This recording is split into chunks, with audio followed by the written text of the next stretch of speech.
오늘 본문은요, 오순절 성령 강림 후의 일들을 기록하고 있어요. 그러니까 지난주 본문까지는 오순절 성령 강림했던 날의 이야기예요. 그날 성령께서 임하시고 급하고 강한 바람 소리가 임하고 불의 혀같이 갈라지는 것들이 사람 머리 위에 있고, 그리고 거기 모였던 120명의 초대 성도들이 갑자기 다른 나라 언어로 말을 하기 시작하고, 이제 그것을 오순절에 전 세계에서 모여들었던 수많은 사람들이 듣고 이게 뭔 일이야? 술 취했나? 막 이렇게 하니까 베드로가 아니야 하면서 이제 뭐 하는 거예요? 설교를 하는 거지요. 그리고 그 설교를 하면서 거기에 은혜를 받은 자들이 어찌할꼬 하면서 베드로가 회개하고 뭐 하는 거예요? 그죠? 회개하고 세례를 받으라. 그러면 무엇을 선물로 받으리라?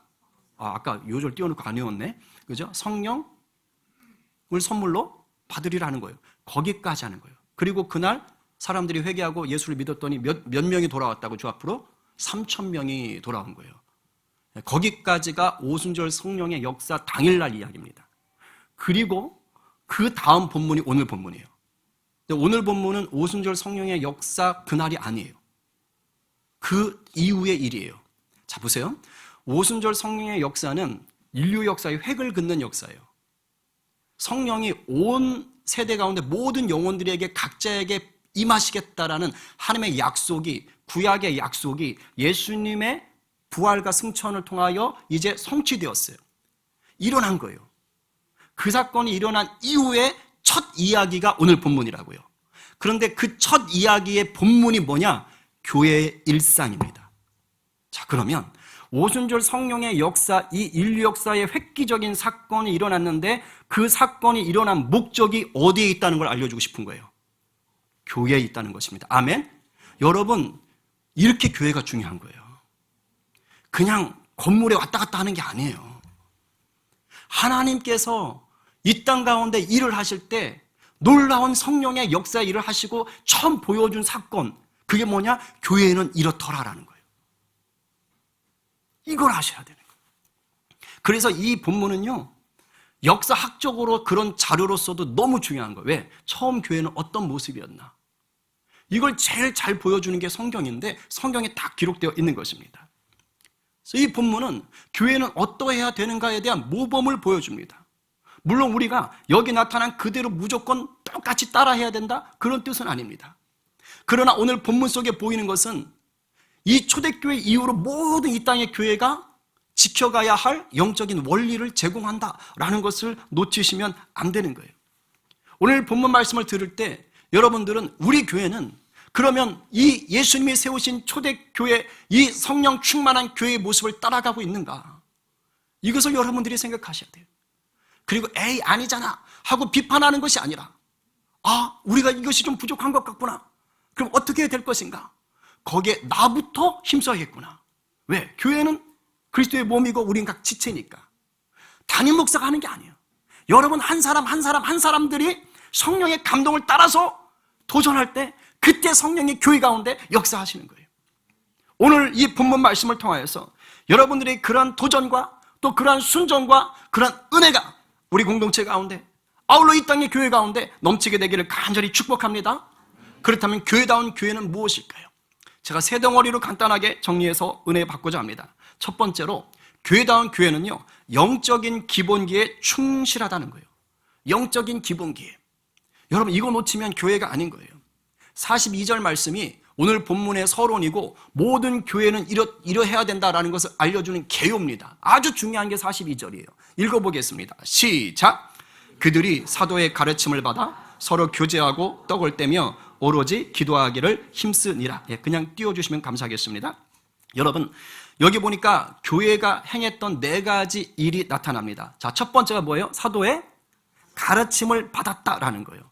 사도의 가르침을 받았다. 자, 한번 우리가 생각을 해봅시다. 오늘날 이 시대는 제가 여러분들에게 가르친다 그러면 뭘 가르치겠어요? 말씀을 가르치겠죠. 성경을 가르치겠죠. 한번 생각해봐요. 사도들이 가르쳐요 지금? 그럼 사도들은 뭘 가르칠까요? 그렇죠. 저는 이게 너무 부러워요. 사도들은요, 말씀, 구약 성경도 가르치겠지만 그 전에 뭘 얘기하냐면, 야, 내가 있잖아. 2년 전에 말이야. 갈릴리 그쪽에 보면 언덕이 있었어. 야, 근데 예수님이 가셨는데 사람들이 있잖아 엄청 몰려왔어. 남자들만 아마 장정이 한 5천 명 됐을 거야. 한 2만 명 넘었을 것 같은데. 근데 아침부터 예수님 말씀하시는데 너무 좋은 거 있지. 근데 사람들이 안 가. 점심도 굶고 막 저녁이 됐는데 진짜 배고픈데 안 가. 근데 갑자기 예수님 말이야. 막 뭐 저들에게 뭐 밥을 주라고 하잖아. 어떻게 아무것도 없는데 막 그 얘기를 하는 거야. 뭐 하는 거예요 지금? 예수님과 같이 지냈던 이야기를 하는데 그 이야기 뭐예요? 오병이어 기적 이야기. 이런 게 나오는 거예요. 그러니까 사도들은 딴 거 할 필요가 없어. 그냥 예수님과 지내면서 있었던 일, 예수님이 하셨던 말씀, 그냥 이걸 가르쳐 주는 거예요. 첫 번째요. 부럽지 않으세요? 저는 너무 부러운 거예요. 와, 진짜. 저는 고작 해봤자 성경 말씀 연구하고 기도해가지고 이거 그냥 주는 건데 사도들은 예수님과 함께 했던, 직접 들었던, 직접 보았던 것을 전해주는 거예요. 복 중에 복이죠. 이 초대교회 성도들은 얼마나 행복했을까. 그러나 한 성령께서 일하시니 이 시간에도 똑같은 은혜가 임할 줄로 믿습니다. 그런 갈망으로 들으세요. 그런 갈망으로. 그러면 동일하게 역사하실 줄로 믿습니다. 그것만 전한 건 아닐 거예요. 여러분, 오순절에 성령의 역사가 임한다는 건 성령은 뭐하냐? 예수님을 가르쳐 주는 거예요. 예수님이 누군지를 밝혀주는 거예요. 그래서 그 근본적인 정확한 대표적인 예가 뭐냐면 베드로가 성령 충만함을 받으니까 오순절에 이 맨날 물고기만 잡던 사람이 갑자기 똑똑해진 겁니다. 그래서 어떻게 되는 거예요? 구약의 말씀, 당시로는 성경이에요. 이 성경이 어떻게 예수님과 연결되는지를 성령께서 가르쳐 준 겁니다. 그러니까 오순절 성령 받은 아침에 뭐 하는 거예요? 설교를 딱 하는데 벌써 뭘 끌어들여요? 요엘서 말씀을 딱 끌어오고 시편 말씀 다윗의 예언을 딱 끌어오잖아요. 이 말씀들이 바로 예수님을 향한 것이다 라고 쫙 얘기하는 거예요. 성령에 감동하니까. 그러니까 지금 사도들이 뭐 하겠어요? 구약 성경, 당시의 성경 말씀을 예수님과 풀어서 어떻게 성취되었는지를 알려줬겠죠. 바로 지금 이 가르침을 받는 겁니다. 그리고 이 가르침을 받으면서 그 다음 나오는 게 뭡니까? 서로 뭐하고? 교제하고. 우리가 인사 나누죠. 단순한 인사가 아닌 거예요. 특히 셀 모임 같은 아주 그런 것들을 지금 얘기하고 있는 거예요. 서로 은혜의 교제가 나누는 거예요. 은혜 집사님이 껴있어야 된다는 게 아니라, 그렇죠? 은혜의 말씀을 나누고 은혜의 교제를 하는 거예요. 말씀을 들으면서 배우면서 받았던 감동들을 막 서로 나누는 겁니다. 그렇죠? 근데 이 교제 안에는 단순한 그런 나눔이 아니라 예수님이 가르쳐주는 말씀의 핵심이 뭘까요? 예수님의 말씀을 짜서 나오는 그 한 단어가 뭘까요? 뭐 하며 살아라? 사랑하며 살아라. 어쩌면 잘 알았어요? 그렇죠? 해봐야 하지 않은 건데. 하나님 사랑, 이웃 사랑을 하면서 살란 얘기예요. 그러니까 말씀을 배웠으니까 이 성도 간의 교제 가운데 나오는 게 뭡니까? 사랑의 교제가 일어나는 거예요. 이 말씀을 듣고 그 사랑을 지금 하는 거예요. 사랑을 실천하는 것입니다. 그리고 세 번째로 떡을 뗐다 그랬어요. 떡을 뗐다라는 건 먹을 걸 나눠 먹었다라는 뜻도 있지만 여기선 뭐냐? 성찬식을 얘기하는 거예요. 그러니까 떡을 떼면서 이 떡이 우리는 성찬식 할 때 막 포도주 잔도 따로 하고 막 제가 떡을 떼면서 막 이러면서 하잖아요. 아니에요. 이 시절에는 뭐냐면 그냥 밥 먹는 거야. 예수님이 십자가에 달리기 전 마지막 날 가운 입으시고 서가지고서 이 떡은 이런 거 아니에요. 그냥 6월절의 특식, 6월절은 좀 특별하게 식사를 하니까 그래서 6월절에 저녁 식사하시면서 그거 가지고 예수님 말씀하신 거야. 우리로 말하면 뭐냐면 설이라고 합시다. 6월절은 명절이니까. 그럼 설에 여러분 특별한 특식이 뭐예요? 떡국이죠. 그럼 떡국 딱 놓고 예수님이 거기 이게 쌀러놓은 뭐라 그래요? 그 떡, 가래떡? 그 한 조각 딱 들고 뭐 하는 거예요? 이것은 내 살이니. 뭐 이런 거하고 똑같은 거예요. 그 누룩이 들어가지 않은 그 빵, 무교병 들고서는 이것은 내 살이니.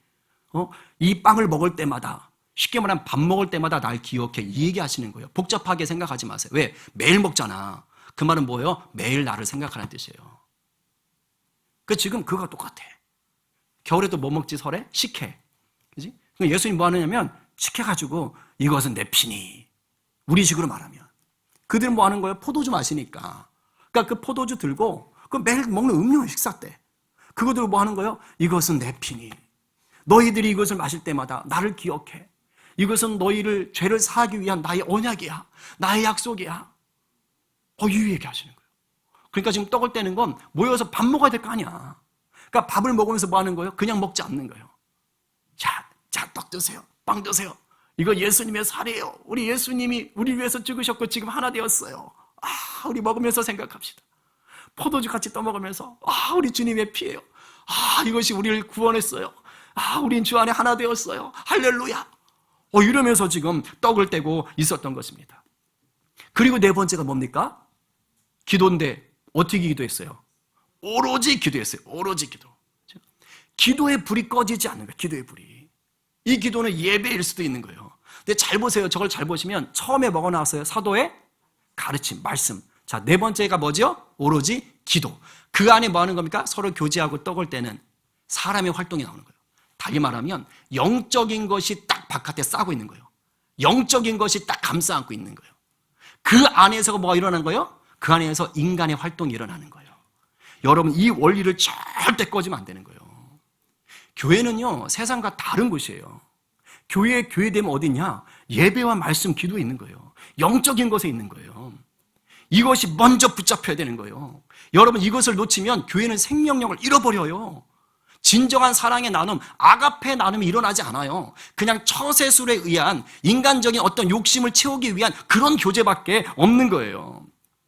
저는요, 예배를 너무너무 소중히 여겨요. 정말 마음 같아서는 24시간 예배하고 싶어. 막 찬양팀 24개 만들어가지고 1시간씩 돌리든가, 12개 만들어가지고 한 2시간씩 돌리든가. 참 마음은 그러고 싶어. 지금 3개밖에 안 돼. 수요일까지 하면 4개. 그지? 웃는 사람 하나 더. 그지? 이렇게. 정말 마음이 그래. 하나님을 정말 예배하고 싶은 사람이요. 여러분, 제가 올해 들어서 우리 사도행전 하면서 여러분 삶의 자리에서 기도의 골방, 예배의 골방을 강조하는 이유가 뭘까요? 여러분, 예배가 살면요, 인생이 바뀌어요. 예배 행위가 아니라 이 하나님의 말씀과 기도, 성령의 임재 가운데 드려지는 영적인 것이 살잖아요. 바뀔 수밖에 없어요. 얼굴 인상이 바뀌고요, 말이 바뀌어요. 손과 발이 바뀌고요, 달라집니다. 전 너무 많이 경험한 사람이고요, 지금도 누리고 있는 사람이에요. 초대교회가 이 4가지를 뭐 한 거예요? 맨 마지막에 기도하기를 뭐 하니라? 힘쓰니라. 기도만 힘썼다는 게 아니고 저 4가지를 힘썼다라는 거예요. 저 힘썼다라는 건 계속해서 반복하고 있다는 얘기예요. 한 번으로 끝났다는 게 아닙니다. 달리 말하면 주님께서 세우신 교회는 특징이 저 4가지가 강력한데 이것을 날마다 행했다라는 것이에요.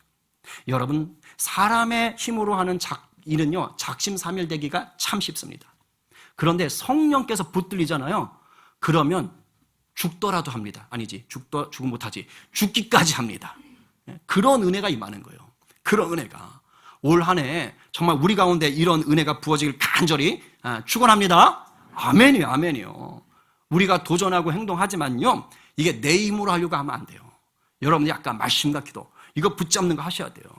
그리고 삶의 자리에서 하셔야 돼요. 일주일에 뭐 한두 번 교회 와서 반짝하고 삶의 현장 나가서 뭐 여러분들이 승리하겠다고요? 어린 반푼어치도 없어요. 안 돼요. 여러분이 삶의 자리에서 말씀 붙잡고 하나님 앞에 기도하는 시간 갖지 않으면요, 절대 승리할 수 없습니다. 날마다 하셔야 돼요. 날마다 하는 거. 오늘 하루 영의 양식 어떻게 하고 계십니까? 제가 딱 조회수를 보니까 요즘 거의 반토막 나는 것 같아. 그죠? 물론 조회수만 봐도 우리 교회 성도들보다 많을 수 있는데, 그죠? 그게 이제 속임수가 있다는 걸 제가 다 알기 때문에. 그죠? 뭐 댓글, 아멘, 뭐 이런 것도 요즘 갈수록 막 저기 하는 것 같고. 근데 그게요, 저조차고 하는 게 아니에요. 그렇게 하시면요, 이게 시너지 효과가 나타납니다. 그래서 서로의 간증도 되고요. 오늘 현민이가 안 왔어. 한 5줄 적었던데 막. 그죠? 그런 것들이 사람들이 우연히 봤다가도, 이 교회는 살아있구나. 이런 것들이 느껴지는 거예요. 물론 가식적으로 할 필요는 없어요. 그러나 성령 안에서 우리가 한다면요, 이것이 자연스럽게 나타나는 것입니다. 혹시 포기하신 분들 한 번 더 도전하세요. 담임 목사 설교가 듣기 싫으시면 다른 분 거라도 들으세요. 아니면 기도를 하세요. 기도를 하세요. 삶의 자리에 그 골방을 여러분들이 불태우십시오. 인간적으로 습관을 만드는데 얼마의 시간이 필요한지 아십니까? 통계학적으로 지속적으로 3개월입니다. 지속적으로 3개월. 오늘 시온께서 임하셨습니다. 그죠? 지속적으로 3개월을 여러분들이 꾸준히 하면요, 그것이 우리 몸에 좀 익숙해집니다. 그때부터는 좀 덜 힘들도 있어요. 제가 요즘 아침 4시 반에 딱 올라가게 해놨어요. 혹시 더 일찍 하시는 분들은 하시라고. 아침에 못하면 밤에라도 하시고. 우리 고진철 장로님이 올리잖아요. 또 저녁에 힘써서 하자고. 그래서 도전해서 내가 어떻게든지 주님과 교제할 수 있는 시간, 그 믿음의 골방의 시간들을 여러분들이 올 한 해 한번 계속해서 도전해 가시고, 그래서 24시간을 주님과 교제하시는 그런 자들도 여러분들이 성장하게 되기를 간절히 축복합니다. 아멘입니다. 아멘입니다. 자, 옆에 분에게 빨리 축복하세요. 영적 기본기에 충실합시다. 아멘입니다. 네, 그래요. 자, 두 번째, 교회다운 교회는요, 경외함과 기쁨이 공존합니다. 이게 성령 충만한 교회의 특징이에요. 두 가지가 다 있어요. 근데 같이 가요. 근데 경외함을 통해서 기쁨이 흘러나와요. 되게 중요한 거예요. 43절입니다. 자, 시작. 사람마다 두려워하는데 사도들로 말미암아 기사와 표적이 많이 나타나니. 느닷없이 왜 두려워해? 이런 얘기가 나와서 당황할 수 있는 분들도 있는데, 여기서 두렵다는 건 무슨 호랑이를 보고 무서워, 아니면 자매들이 뭐 쥐를 보고 어머 무서워, 이런 것들이 아니에요. 그런 게 아니고 이것은 경외함을 말합니다. 경외심. 어떤 위대한 존재 앞에서 내가 정말 고개가 숙여지고 압도당하는 거예요. 무릎 꿇고 싶고. 그러니까 몸이 떨리는 게 아니라, 무서워 이런 게 아니라 정말 무릎 꿇게 되는, 고개가 숙여지는 그런 것들이에요. 그래서 이 오순절 성령의 역사가 일어난 후에 교회 분위기가 어땠느냐, 저걸 딱 보여주는 거예요. 두려움이 있는 거예요. 달리 말하면 교회 안에 경외함이 있는 거예요. 성령의 역사에 대한 뭐 하는 거예요? 주여. 이런 것들이 쌓여 있는 거예요. 성령의 일하심을 보면서 경외함 가운데 빠져들어가는 거예요. 사도들이 지금 뭐라 해요? 기사와 표적이 많이 나타났다 그랬잖아요. 달리 말하면 기적입니다. 병든 자가 낫고 귀신이 떠나가고 막 이런 일이 일어나는 거 지금. 그러니까 이게 평상시 우리가 볼 수 없잖아요. 근데 예수의 이름으로 딱 해버리니까 어떻게 되는 겁니까? 정신이 번쩍 드는 거예요. 다 어떻게 되는, 주여 할렐루야. 이런 일들이 지금 계속해서 교회 안에 있게 되는 겁니다. 그리고 지금 3,000명이 변화됐잖아요. 그죠? 보세요. 3,000명이 변화되니까 성령 안에서 이 사람들이 얼굴 표정이 바뀌어, 말이 바뀌어. 근데 그걸 서로가 지금 보고 있는 거야. 그러니까 뭘 느껴요? 이건 사람이 할 수 없다. 이건 사람이 할 수 없다. 지금 여러분 이 순간 여러분이 성령에 취해가지고요, 얼굴이 확 하고 천사 같고 막 할렐루야, 아멘, 축복합니다, 막 이러고 있어봐요. 둘 중에 하나요. 미쳤거나 아니면 진짜 성령이 역사하는 거 느껴지거나. 근데 한 사람만 그러는 게 아니고 다 이렇게 해봐요. 그러면 느낄 수밖에 없는 거야. 지금 그런 분위기 가운데 있는 거예요. 여러분 성령이 강력히 임재하시잖아요. 그곳엔 경외함이 충만한 줄로 믿으시기 바랍니다. 일례로 보면 1907년도 평양 대붕이 일어났을 때 그랬어요. 이게 장대현 교회에서 그냥 말씀 사경회를 시작한 겁니다. 근데 그 자리에 성령이 폭발적으로 일하시는 거예요. 근데 그 자리에 윌리엄 블레어라는 선교사가 참석을 했습니다. 근데 그 사람이 나중에 이걸 목격하고 자기 책에다가 적었어요. 그 시작은 길선주 장로님, 나중에 목사님이 되죠. 이분이 주여 제가 아간의 죄를 지었습니다. 그래서 자기가 친구가 자기한테 맡긴 돈을 쉽게 말하면 꿀꺽한 거예요. 그래서 그것을 성령께서 회개하게 하시고 공개적으로 그것을 고백하게 한 겁니다. 그래서 길선주 장로님이 일어나서 그것을 지금 고백한 거예요. 그러면서 성령이 역사하는데 다 뒤집어지는 겁니다. 근데 그때 이 풍경을 이 선교사가 책에 적었는데 이렇게 적었어요. 길선주 장로의 죄에 대한 고백이 끝난 순간 마치 거대한 힘이 방 안으로 밀고 들어오는 것 같았다. 여러분 성령의 역사, 성령은 눈에 보이지 않는데 성령이 역사하잖아요. 그럼 느끼게 됩니다. 급하고 강한 바람 소리가, 불의 혀 같은 것들이, 여기 지금 뭐라 그래요? 거대한 힘이 방 안으로 밀고 들어오는 것 같았다. 느껴지는 거예요. 그 다음에 이렇게 적었어요. 거룩하신 하나님이 그곳에 임재하셨고, 왜? 느껴지니까. 힘이 느껴지니까. 그 현존 앞에 사람들은 견딜 수 없는 압도적인 두려움을 느꼈다. 압도적인 두려움, 이게 뭡니까? 경외함이 오는 거예요. 오 주여 하면서 전체가 압도당하는 거예요. 여러분 진짜 교회라면 반드시 이 경외함이 있어야 돼요. 이게 성령이 살아계시다는 증거입니다.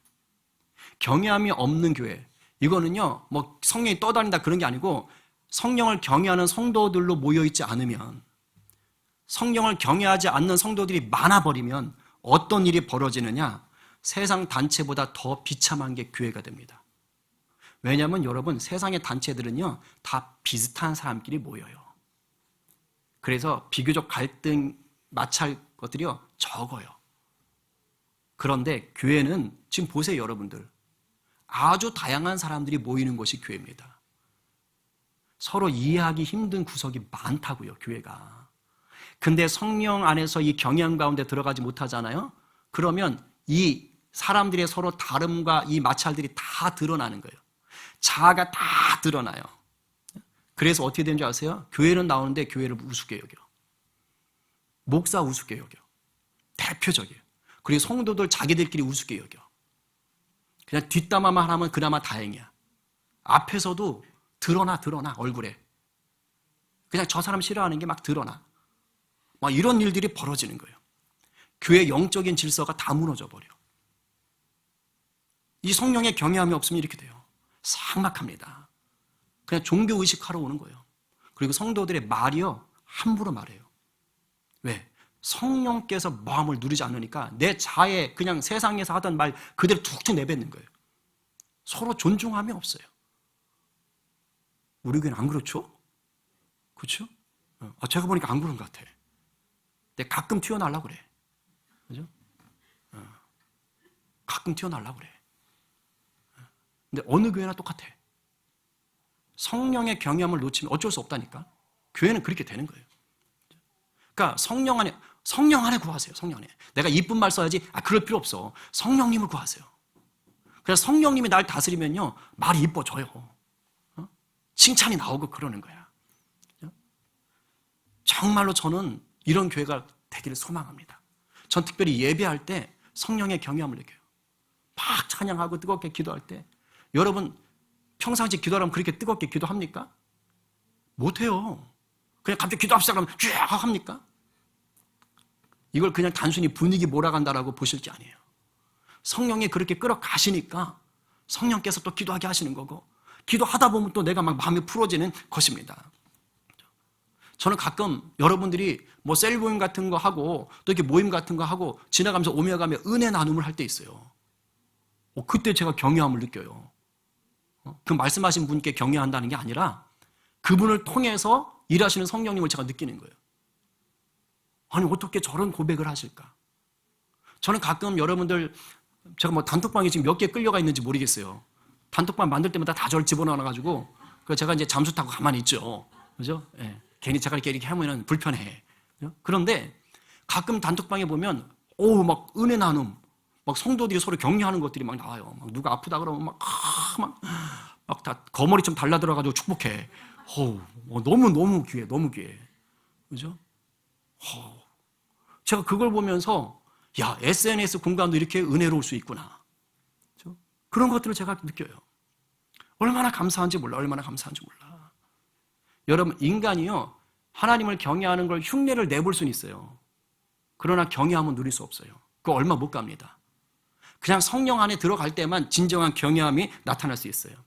그 첫 번째 뭡니까? 사도들이 말씀과 기도를 딱 붙잡고 있었지. 영적인 것을 똑바로 하셔야 돼요. 네. 이게 딱 서 있어야 돼. 흉내내지 마세요. 갈망하세요. 순전한 예배, 순전한 말씀, 순전한 기도를 더욱 사모하시길 바랍니다.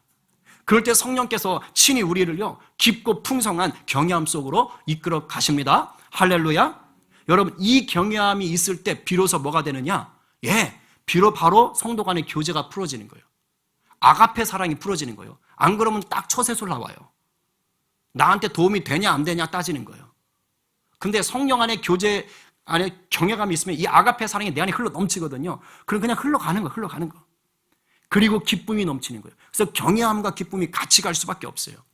성령의 경외함 속에서 이 성도를 향한 교제가 자연스럽게 풀어지는 게 얼마나 놀라운지를 보여주는 게 바로 그 다음 구절입니다. 44, 45절 한번 읽어봐요. 시작. 다 함께 있어 모든 물건을 서로 통용하고 또 재산과 소유를 팔아 각 사람의 필요를 따라 나눠주며 아멘. 여러분 너무 놀랍지 않습니까? 아니 어떻게 모든 물건을 서로 함께 공유합니까? 지금 여러분 그렇게 하라고 하면 할 수 있겠어요? 안 돼요. 어려워요. 어려운 게 아니고 불가능해. 물론 성령이 하시면 되지만. 여러분 지금 재산 소유 팔아서 각 사람 필요를 위해서 나눠줄 수 있겠어요? 웃기시네. 이럴 수도 있어요. 이거 쉽지 않습니다. 물론 전 재산을 다 팔았다라고 무조건 확정할 수는 없어요. 어쨌든 팔았어. 그래서 지금 나눠줘. 여러분 이게 가능할 수 있는 이유는 단 하나예요. 그 앞에 나왔잖아요. 성령의 충만함, 성령의 임재 때문에. 사람들이 성령에 압도당하니까요. 경외함으로 들어가니까 그러니까 이게 가능한 거예요. 인간적인 맨정신으로는요, 안 돼. 육신적인 생각으로는요, 이 일을 할 수가 없어요. 할 수 없어. 근데 이제 요 말씀을 드려야 될 것 같아요. 지금 저 구절이, 이 44, 45절이 모든 세대, 모든 교회가 이렇게 해야 된다, 요런 말은 아닙니다. 저렇게 극단적으로 하라는 그런 의도가 아닙니다. 저것은 당시 이 성경이 기록될 당시의 역사적인 상황을 좀 고려할 필요가 있어요. 아까 말했듯이 오순절 명절에 각지에서 디아스포라, 흩어진 유대인들이 다 모였다 그랬죠. 엄청 사람들이 많잖아요. 그리고 베드로의 설교를 듣고 몇 명이 지금 돌아왔어요? 3,000명이 성도가 됐어요. 그래서 3,120명. 그럼 그 사람들이 오순절 그 일주일 딱 끝난 다음에 집으로 바로 다 돌아갔을까요?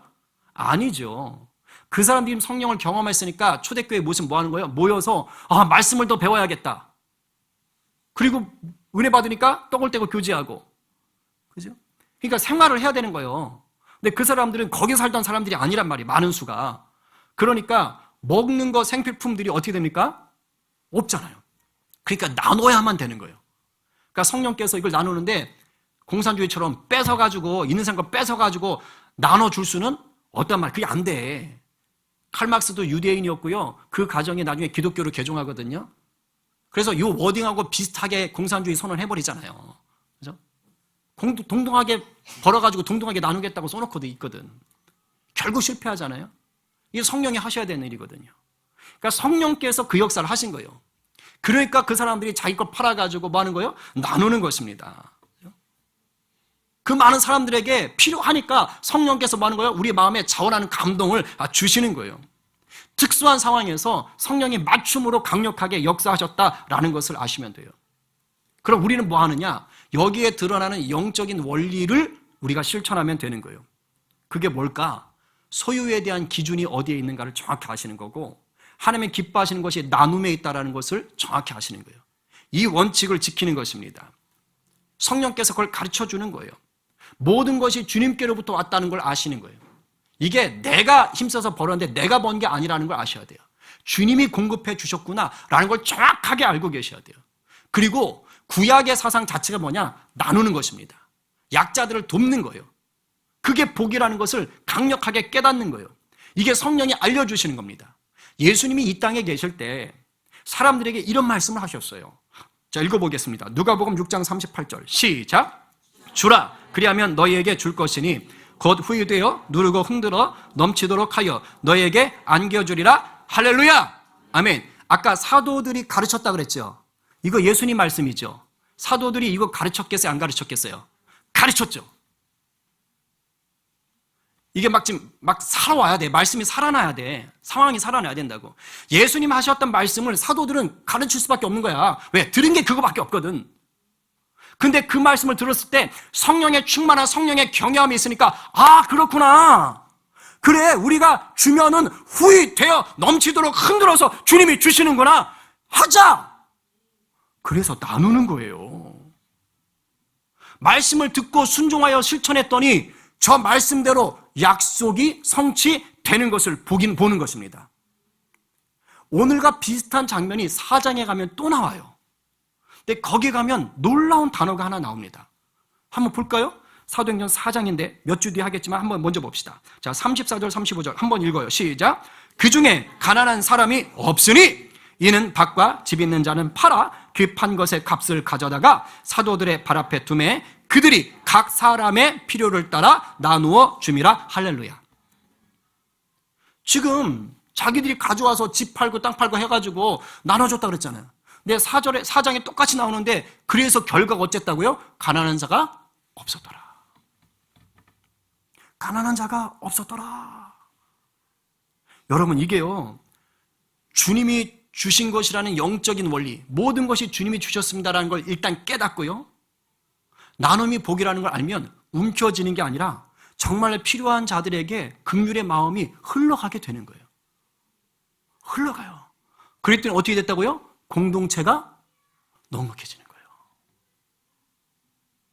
공산주의 안 해도 돼요. 해봤자 실패하지. 진정한 사랑의 나눔이요, 성령에 붙들리고 말씀에 붙들리고 그것을 순종할 때 나타나는 것이에요. 미국의 백화점 왕이라 불렸던 존 워너메이커라는 사람이 있어요. 이 사람은 기독교 신실한 사람이었는데요. 예수님의 이 말씀, 이 본문을 딱 붙잡았어요. 그래서 소유와 나눔의 영적인 원리를 지켰던 사람이에요. 그 사람의 말 중에 이런 말이 있어요. 하나님께 드리고 사람에게 주는 것은 결코 없어지는 것이 아니다. 눈으로 보면 지금 내 것이 나갔기 때문에 없어진 것과 똑같아요. 그런데 없어지는 게 아니래요. 그리고 이렇게 말을 합니다. 가장 안전한 하늘 은행에 저축하는 것이다. 이거 예수님이 하셨던 말씀이요. 네 보물을 하늘에 쌓아라. 이게 구제하라는 뜻이거든요. 지금 이 워너메이커가 이 말씀 붙잡고 뭐 하는 거예요? 그렇게 실천하는 거예요. 나누고 선교하는 일에 힘쓴 거예요. 결과는 어떻게 했다요? 어떻게 했다요? 말 이상하네요. 어떻게 됐을까요? 이제 누르고 흔들어 넘치도록 부어주는 것을 체험했습니다. 그러니 백화점 왕이 되지. 그러니 왕이 되죠. 그렇죠? 제가 보니까 우리 공동체가요, 정말로 나누는 데 힘써요. 진짜 콩 한 쪽도 나누려고 하는 모습들이 많이 보여요. 은혜가 있다는 증거입니다. 제 멘토 목사님이 하셨던 말씀이 있어요. 주면 부자다. 돈이 많은 게 부자가 아니고요. 주는 사람이 부자인 거예요. 주면 부자다. 그리고 줘야 나도 받는 거예요. 줘야 나도 받는 거예요. 그리고 은혜가 있어야 줄 수 있는 마음이 생겨요. 안 그러면 계속 움켜져요. 그리고 줘야 하나님이 후히 채워주시는 것입니다. 이런 은혜가 더욱더 우리 공동체에 나아가 여러분의 개인의 삶에 풍성하기를 간절히 축복합니다. 이런 은혜가 있으면 기분이 좋을까요? 기분이 나쁠까요? 당연히 좋아지죠. 조금 좋아요? 많이 좋아요? 왜냐면 공동체 전체가 지금 이게 생각해 보세요. 움켜진 게 아니야. 서로 나누려고 그러고 막 밥해 먹이려고 그러고 막 서로 이런 것들이 있는 거예요. 그러니까 당연히 기뻐할 수밖에 없잖아요. 그래서 경외함이 충만한 곳에는 이 사랑의 나눔이 있기 때문에 기쁨이 저절로 나타나요. 기쁘니까 뭐 하는 거예요? 우리 기쁨 뭐 하는 거예요? 노래하잖아요. 찬양이 흘러 넘치는 거예요. 그게 46, 47절이에요. 상반절까지 읽어봅니다. 시작. 날마다 마음을 같이하여 성전에 모이기를 힘쓰고 집에서 떡을 떼며 기쁨과 순전한 마음으로 음식을 먹고 하나님을 찬미하며. 자, 여기 46절 상반절에 날마다 마음을 같이하여, 요게 나머지 문장 전체를 다 감싸는 거예요. 그러니까 저게 뭐냐면 날마다 마음을 같이 해서 성전에도 모였고, 즉 공식적인 모임에도 있었고 사적인 모임에도 있었다라는 것입니다. 이게 날마다 마음을 같이 했다. 마음을 같이 했다는 건 우리가 서로 끼리끼리 성격이 맞는다 이런 게 아니고요. 한 성령 안에 다스림을 받고 있다는 뜻이에요. 교회가, 공동체가. 그래서 날마다 모이기에 힘쓰는 것입니다. 날마다 성령 안에서 모이기에 힘쓰는 거예요. 그래서 모이기를 피하는 자들과 같이 하지 말라 그러잖아요. 여러분 정말 교회 사랑이 많으면요 막 오고 싶어요.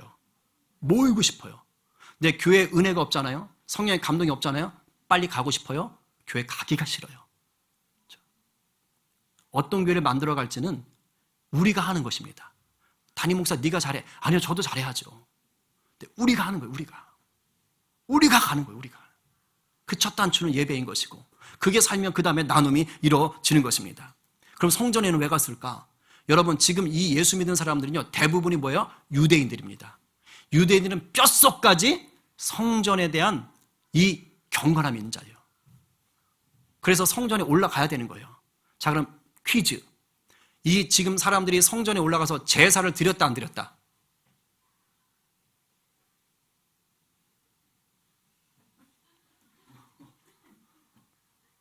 제사를 드렸을까 안 드렸을까? 짐승 잡아가지고 이거 하는 거 했을까 안 했을까? 안 했죠. 할 필요가 있어요 없어요? 없죠. 왜요? 예수님이 영원히 단 한 번으로 우리의 산 제물이 되셨기 때문에. 할렐루야? 아멘. 그러니까 더 이상 제사는 안 드려요. 대신 기도 시간, 이거 다음에 보면 이제 베드로와 요한이 기도하러 올라가잖아요. 9시에 정해진 기도 시간이 있어. 그러니까 기도하러 올라가는 거야. 왜? 이건 뼛속까지 이들의 문화고 종교적 전통이고 신앙이니까. 그리고 거기 올라가서 뭐 하는 거예요? 두루마리 성경 딱 펼쳐놓고 뭐 하는 거예요? 말씀을 선포하는 것이죠. 필요한 거예요. 근데 거기서만 한 게 아니야. 왜? 뭘 해야 돼? 성전에서 성찬식 했다 안 했다? 성전에 올라가서 성찬식 했을까요? 안 했을까요? 했어요? 성전했어요? 맞아 죽죠. 유대인들은 아직 뭐하니까? 짐승 잡아서 하잖아요. 근데 거기 가서 이것은 내 살이니 이러고 있어 봐요. 안 돼요. 그러니까 성찬식 하려면 어디서 해야 돼? 집에서 해야 되는 거야. 먹으면서. 그러니까 성전에서는 말씀 듣고 기도하고 그리고 또 집에 모여가지고 뭐 하는 겁니까? 거기서 은혜 나눔도 하고 식사도 하는 거예요. 근데 본문을 보게 되면 떡을 뗐다는 말이 있고 음식을 먹었다는 말이 두 가지가 따로 있어요. 그러니까 떡을 뗐다는 건 특별히 성찬 의식을 강조하는 거예요. 그리고 음식을 먹었다는 건 애찬, 우리 끝나고 식사하잖아요. 그러니까 서로 같이. 예수님도 먹기를 탐하셨죠? 그죠? 잘 먹어야 돼. 먹으면서 은혜 나누는 거예요. 그리고 같이 막 찬양하고 이런 일들이 벌어지는 것입니다. 그래서 성령 충만하게 이런 나눔이 있고 이런 교제가 있고 이런 간증이 있을 때 나타나는 겉으로 드러나는 증표가 뭐냐? 기뻐하는 거고요. 찬양하는 거예요. 본문에 쓰이는 여러분 기쁨은요. 기쁘다 이 정도가 아닙니다. 여기 기쁨이라 쓰이는 원어 헬라어는요. 팔짝팔짝 뛰면서 좋아하는 거야. 너무 좋아 너무 좋아 너무 좋아 막 이러는 거예요. 이런 기쁨이 여러분 우리 교회 안에서 여러분들을 통해서 함께 일어나게 될 간절히 축복합니다. 그냥 파마 이쁘게 나왔다 이러지 말고 그러지 말고 그냥 무조건 너 아름답다 막 정말 주의 은혜가 정말 성령의 콩깍지에 쌓이기를 간절히 축복합니다. 아멘 아멘이요. 아멘이요. 그리고 찬양은 뭐냐면 혼자 조용히 주님 사랑해요 뭐 이런 찬양을 얘기하는 게 아니에요. 여기서 찬양은 공개적으로 사람들 앞에서 부르는 찬양을 얘기하는 거예요. 너무 좋으니까 감출 수가 없는 거야. 이게 믿는 사람들뿐만 아니라 그냥 거리에 나가서도 막 찬양하는 거예요. 이번에 일본 가가지고 사람들이 그죠? 여기 농협 앞에서 하라면 안 할 텐데 일본 가니까 하더라고. 그러니까 그냥 전철역 앞에 서가지고 막 할렐루야 막 신호등 앞에 서가지고 할렐루야 막.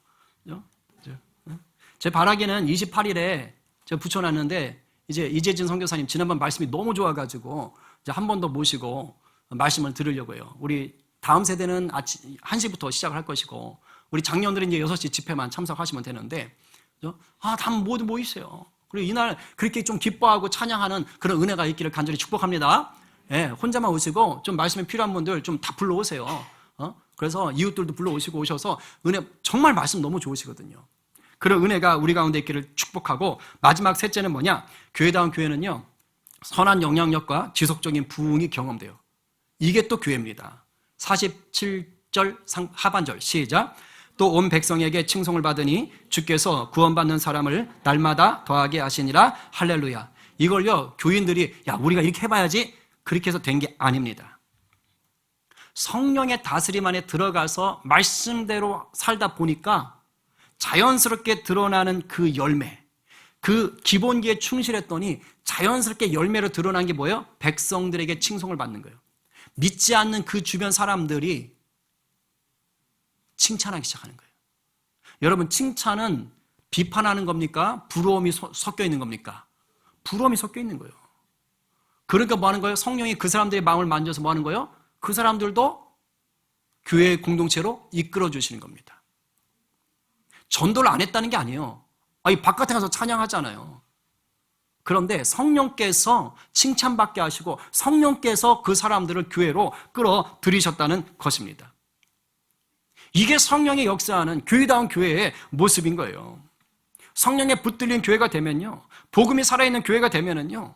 주님의 부흥도 허락하시는 겁니다. 요즘 시대에 교회가 많이 비난을 받고 있어요.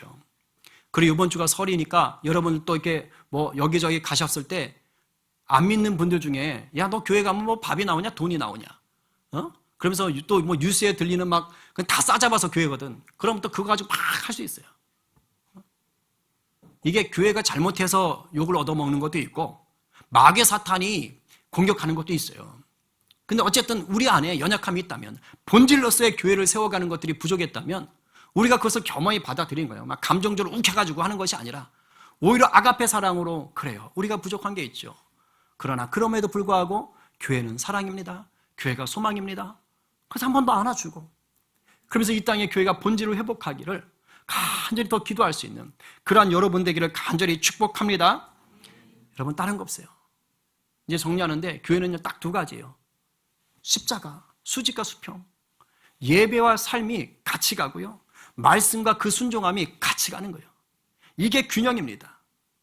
이게 잘 세워지면 바뀌지 말래도 바뀌는 거예요. 그러면 주님의 새 일을 우리가 경험할 수가 있는 줄로 믿으시기 바랍니다. 예, 제가 송구 영신 예배 때 선포한 말씀, 정말 광야의 길이 나고 사막의 강이 나는 우리 주님의 그 새 일을 경험하는 그 놀라운 부흥은요, 이 두 가지 교회다운 교회로서 우리가 서갈 때 누려지는 것이에요. 두려워하지 마세요. 의심하지 마시고 말씀을 더 붙잡으세요. 당장 내 눈앞에 내가 원하는 결과가 안 나타나도 두려워하지 마세요. 우리 주님의 생각은 내 생각보다 크고 높고 정확하고 분명하시고 확실하신 것입니다. 그것을 여러분들이 붙잡게 되길 바랍니다. 오늘 누가 내가 먼저 교회다운 교회가 되기 위해서 예배의 삶, 말씀과 순종에 더 힘쓰시겠습니까? 오늘 누가 성령님 안에서 경외함을 누리며 성령님만이 주시는 기쁨 속에 사랑의 교제와 나눔을 실천하시겠어요? 오늘 말씀에 아멘으로 화답하며 세상의 소망이 되는 교회가 되기로 결단하는 우리 모두 되기를 간절히 축원합니다. 아멘입니다.